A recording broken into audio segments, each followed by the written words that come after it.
fat exemplifies success. It is the fuel that powers their ability to endure winter hibernation, as well as the key to their reproductive success. Welcome to Fat Bear Week, everyone. Brought to you by Katmai National Park, the Katmai Conservancy, and Explore.org. My name is Mike Fitz, and I'm the resident naturalist with Explore.org. My co-hosts today for this live event are rangers from Katmai National Park, Naomi Boak and Brooklyn White. Great to speak with you once again, and I'm very much looking forward to how Fat Bear Week shapes up. What about you? Hello. Today I come to you from King Salmon in our visitor center, which is in the airport, so you might hear some planes going by. I am very excited. Only 6 more sleepless nights. I would say Fat Bear Week is my favorite week of the year. It's so exciting, and yes, it is a lot of work, but it's absolutely worth it. So I'm very excited to see who is going to ultimately be crowned Fat Bear Week champion. Maybe the only thing Fat Bear Week is missing is candy, but I can always maybe go to the store and get some. So maybe that would make it the ultimate holiday week. But today we're going to talk a little bit about Fat Bear Week, how to participate in it. But we really want to focus on the importance of fat in the lives of brown bears. And before we get into the main part of our chat, I do want to remind our audience, if you haven't taken the Bear Cam survey yet, please take a few moments to do so. You can find a link to that in the featured comment at the bottom of the page. I'm working with a team of researchers, and we're very interested to know more about your Bear Cam viewing experience and your thoughts on the bear cams as it relates to some of the individual bears and conservation. So please check that out if you haven't done so already. And thanks to everyone who has already filled it out. But like we said before, this is Fat Bear Week. So Brooklyn, do you want to walk us through Fat Bear Week, the philosophy behind it, and how people can participate in it? Of course. Fat Bear Week is truly this celebration of the hard work that it takes to survive. The bears are packing on those pounds, and so we're able to look at photos that compare their summer bodies to their fall bodies and look at these amazing transformations. So this year is very different than in years past. We partnered with Explore.org and the Katmai Conservancy to create a website. And so this is allowing a broad audience to be able to participate. You don't just have to be on Facebook or on a specific social media. This allows anybody who has a love of fat bears to vote. So we are posting matchups between bears head-to-heads. And so you will have the opportunity to vote on the bear that you believe is the fattest or has had the most significant weight gain through the season. Or maybe knowing their story is going to contribute to why you vote for a bear. Whether that bear is not only packing on the pounds for themselves, but making sure that their cubs are also getting healthy and fat along with them. So when you go to the website, you're going to see 2 options. You're going to be able to select with that vote button and select the bear that you would like to see. We do have 2 matchups every day for the first couple days. That first matchup debuts at 8 a.m. Alaska time, 9 Pacific. And that second matchup will debut at noon Alaska time or 1 Pacific. So if you've seen one matchup, just hold on because there'll be another one coming. But Naomi, would you mind sharing with us about the upcoming matchups that we have? We actually have a matchup going on right now. Could you share about those bears or what we're hoping to see? Sure. The matchup right now, you guys, so many of you voted that you broke the internet this morning. I just want to say one thing about fatbearweek.org, which is we ask you to put your email address in there. We're not using it for anything else, but to ensure there's no voter fraud. That makes sure that you only vote once. So we want to keep this fair. So the matchup that's going on right now is between bear 151 and bear 856. And 151 Walker has just come into his prime. He's big. He is a big bootied bear. 856 is our big boss. He's the most dominant bear here on the river. He's a little taller than 151, so he holds his weight a little better, just like humans. But this is a tough competition, so go and vote. You can vote until 6 p.m. Alaska time, 10 p.m. Eastern time. The matchup that starts today at noon Alaska time, 4 p.m. Eastern time, is between bear 402 and her one-time cub 812. And this is tough because mother against son. Mother is one of the oldest bears on the river and one of the most experienced moms. She knows how to teach her cubs how to fish. So 812 has done really well learning from mom and gotten really big. So that's the second one today. And the winner of the 151-856 matchup goes up against bear 480 Otis, two-time Fat Bear Week champion. So that's going to be an interesting matchup because Otis is still doing really well. 402 and 812's winner goes up against the big guy, 747. So that will really be an interesting matchup. Tomorrow, we have two more face-to-face matchups. And the first one that begins at 8 a.m. Alaska time, noon on the East Coast, is bear 32 Chunk versus 719, a member of the Queen of Corpulence's royal family, a daughter who now has two cubs. So it's an independent big male versus a young mama. So, and the winner of that gets to compete with the Queen of Corpulence herself, bear 435 Holly, on the next day or on Saturday. Then the other matchup that begins a little later today, tomorrow, noon our time in Alaska, 4 p.m. on the East Coast, is bear 909 versus Holly's Spring Cub. Now, this is the youthful vote. 909 is a subadult. Both these bears are offspring of former Fat Bear Week champions. So this is quite a matchup. And, Holly's cub, being a spring cub, is a lot smaller, but increased her weight a lot this year. First year cubs increased their weight significantly, 60 times. And 909 has been fattening up on the lip as she's been taught by her champion mother. So those are the matchups for the next few days. Keep coming back to Katmai National Park and Katmai Conservancy and explore.org social media. And please come back to fatbearweek.org to vote. We will be announcing the poll results at 6 p.m. Alaska time every day, and 10 p.m. on the East Coast. So, Mike, how do bears get so fat? Well, it's a good question, and I think a topic to explore in detail. We see bears kind of getting fat in a couple of different ways. Internally, they're experiencing a remarkable transition where they become resistant to hormones that might suppress appetite or make them feel full overall.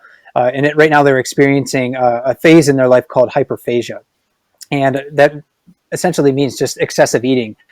At this time of the year, for bears, it's not excessive, though. It's not pathology in bears. It's actually an adaptive function that helps them to gain the fat reserves necessary to survive winter. And they're going to be spending more and more time actually seeking food, searching for food, eating food, and less time in other activities. We may still see some bears partaking in play, fights, for instance, or doing other things, but most of their effort, the vast majority of their effort at this time of the year, is going to be focused on the pursuit of food. Naomi, do you want to talk a little bit more, though, about like the physiology of hyperphagia? Because hyperphagia definitely is something that we can see, a behavior with the bears, food seeking so much. But it happens internally within them as well with those hormonal changes. Yeah, so when bears enter this phase of hyperphagia, which happens in the fall, they always feel hungry. They never feel full. And what happens is the hormone leptin which we have as well and has the same function in our bodies.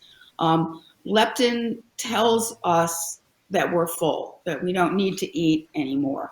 Well, that leptin switch gets turned off when the bears are in hyperphagia, and they never feel full. So they continue to eat and eat and eat.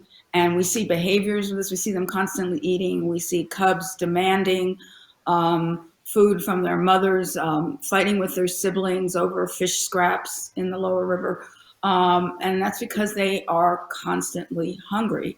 And they have no hormonal mechanism to tell them when they're full.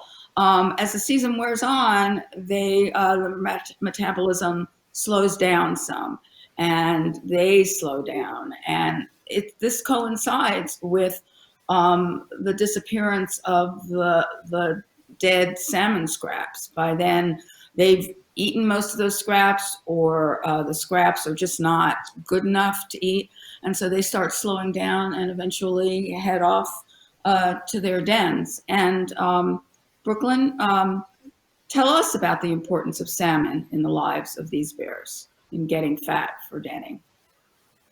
Absolutely. I mean, salmon truly is paramount to the ability for bears to reach the size that we are now able to celebrate during this week. But the salmon, it only takes, especially at the very beginning of the season when the salmon haven't spawned out, and so they still have the highest caloric content that they're going to have, the highest fat content that they're going to have. So when bears are utilizing salmon from the river, it only takes a couple salmon at that beginning of the run for a bear to not only meet the calorie requirement to surpass how many calories they have actually expended fishing the river, but then to start bulking up. So the more salmon that a bear is able to eat, especially at the beginning of that run, is going to allow those bears to bulk up faster.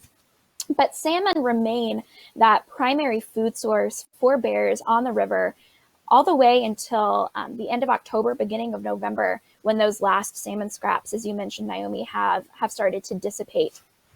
But the salmon are, because of that high fat content, that is what allows the bears to bulk up so quickly.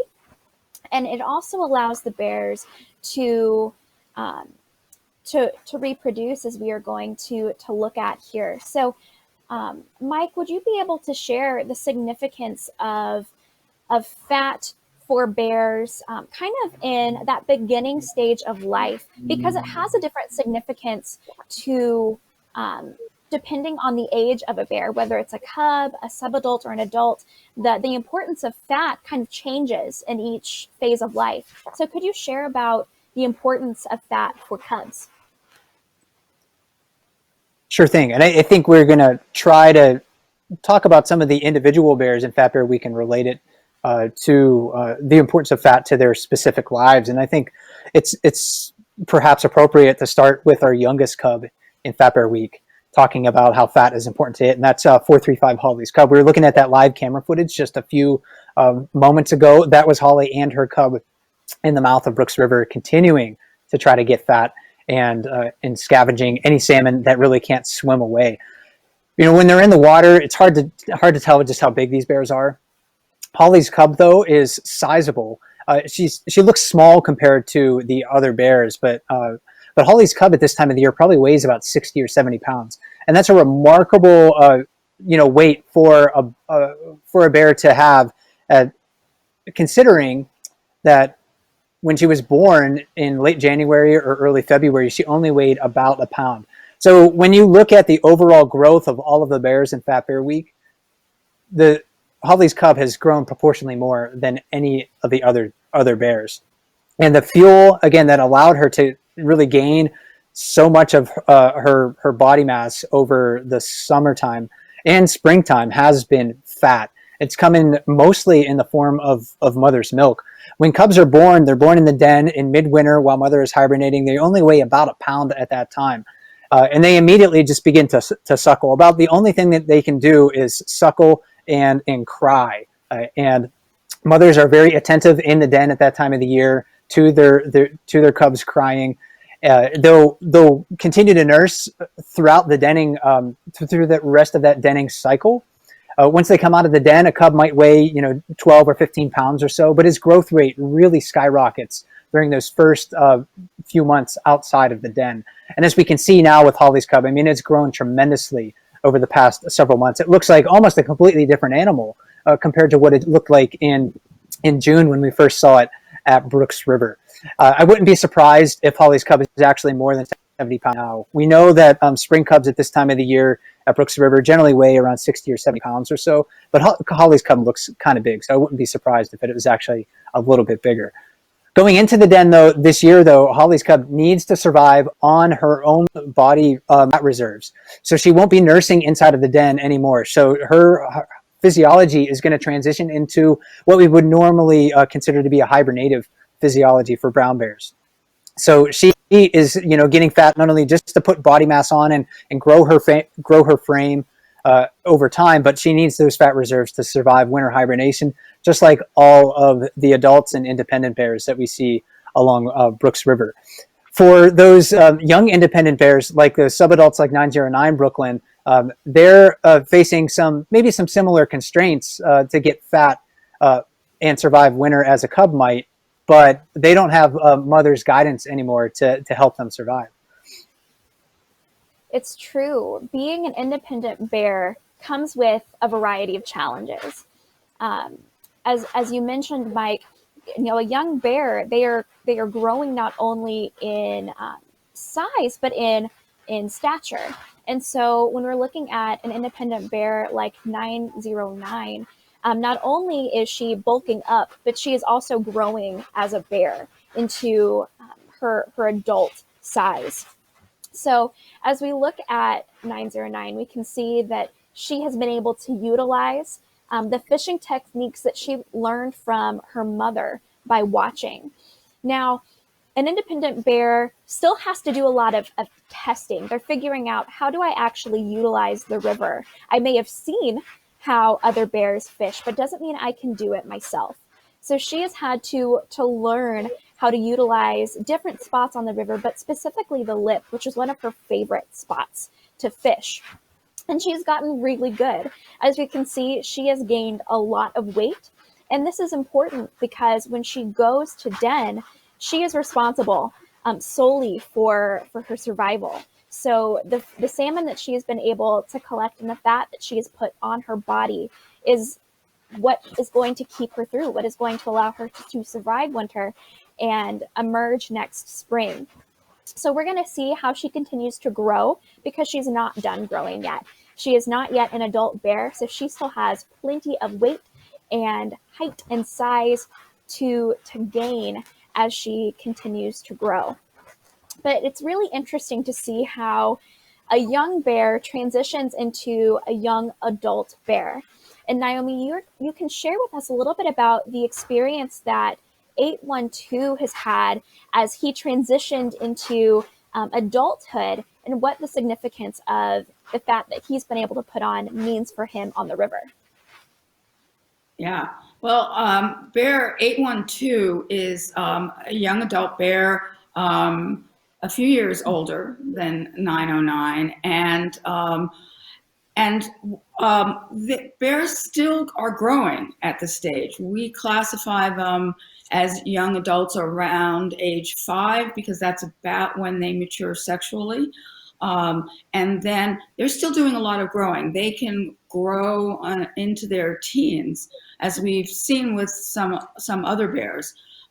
So again, bear 812 is not only bulking up for this winter's hibernation and the lack of food, but he's growing in size as well. And he, like 909, learned some fishing techniques from his mother. His mother was bead nose, bear 409, and she also was, his mother was bear 402. And bear 402 was also a lip fisher, and she would take her cubs right away, even during their first year, to learn how to fish on the lip. So he does that sometimes. sometimes he fishes in the jacuzzi, which is right under the lip, and that's where a lot of the big bears fish.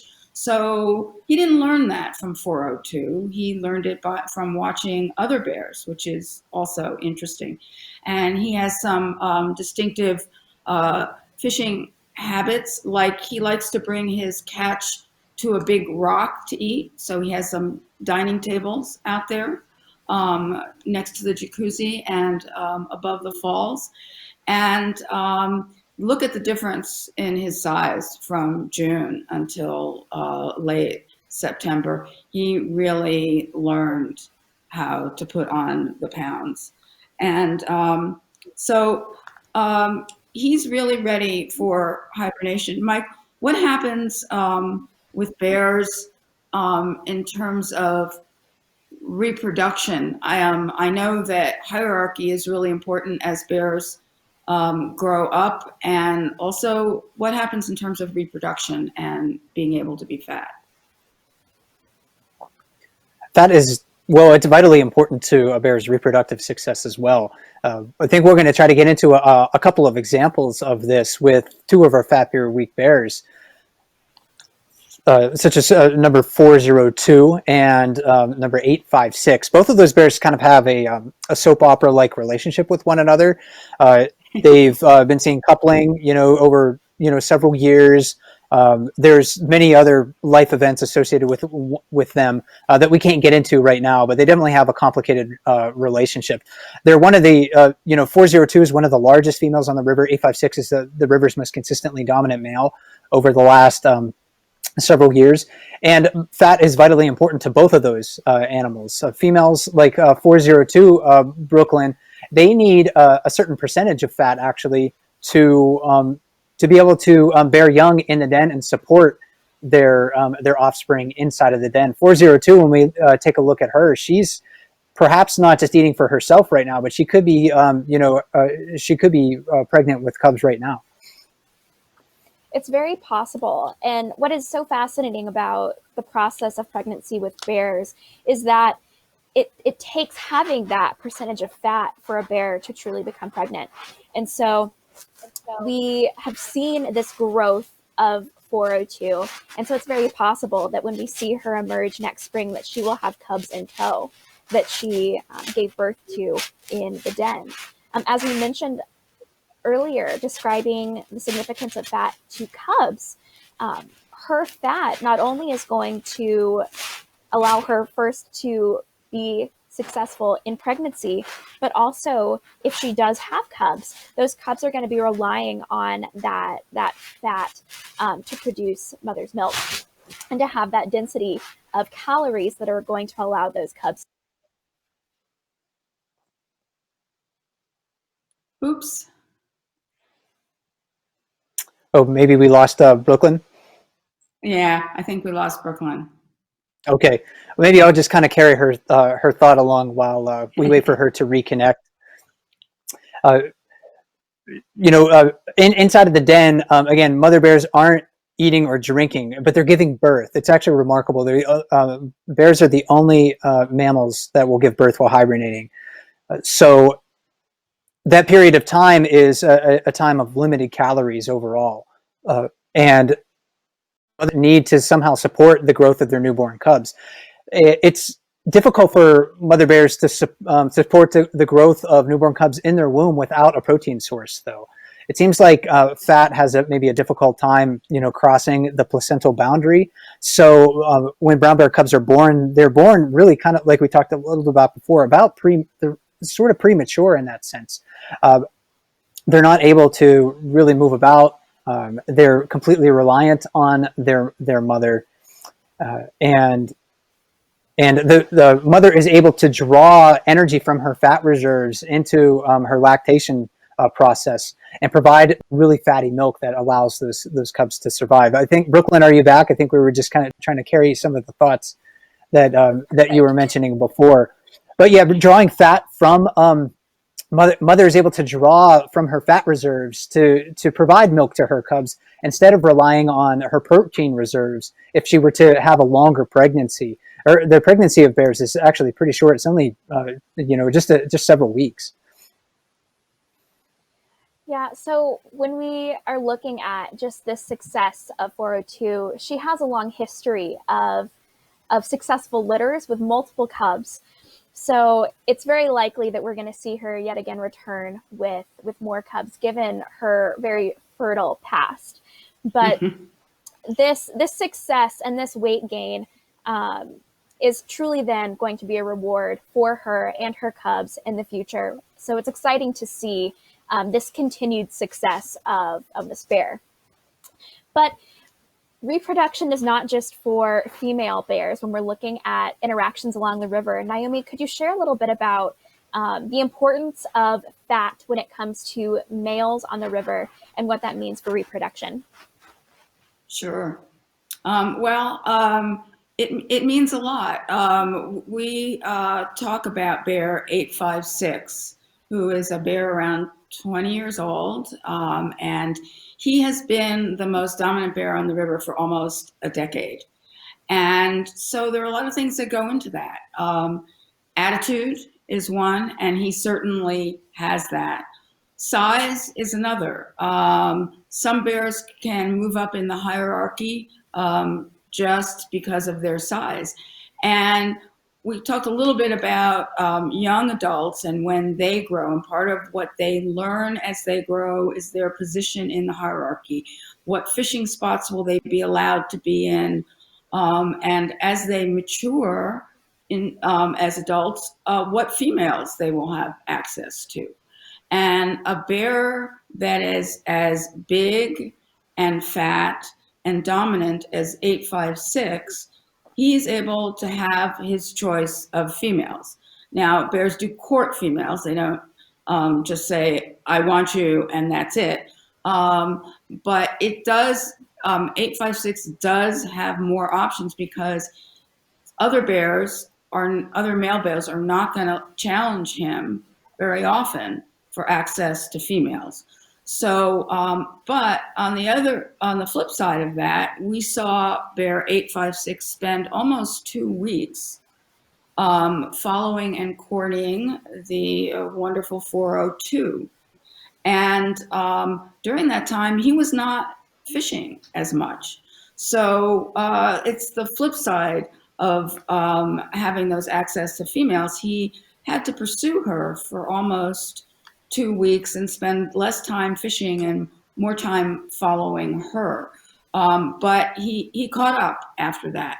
And the other part of that is if you're not that fat, you're not that successful in bulking up, and you as a male bear are pursuing a female, that time not fishing is going to be more detrimental to your success in bulking up for hibernation. So fat reserves are really important. They're important for a male's place in the hierarchy and access to females. And it's also important to have those reserves when, as a male, you are pursuing a female. So, Mike, do you have some additional thoughts for us today? Well, I do think that when you thinking about the reproductive aspects and how fat relates to that, I think that's a fascinating aspect of the bear world as it relates to female reproduction and cub growth and her ability to support the cubs in the den, like Brooklyn was talking about, and like what you were talking about, Naomi, with 856. Fat is extremely important for him to fuel his pursuit of females in the springtime. When bears come out of the den, we talk about wintertime hibernation with bears. We talk about how they get fat a lot in summertime, but we don't often talk a lot about what happens to bears in the springtime. When bears come out of the den in Katmai National Park, there's really not a lot to eat. It's a pretty lean season for them, really a season of starvation. The mating season really doesn't ramp up in Katmai until late spring, but males will wander widely during that time period, looking for females who might be receptive to mating.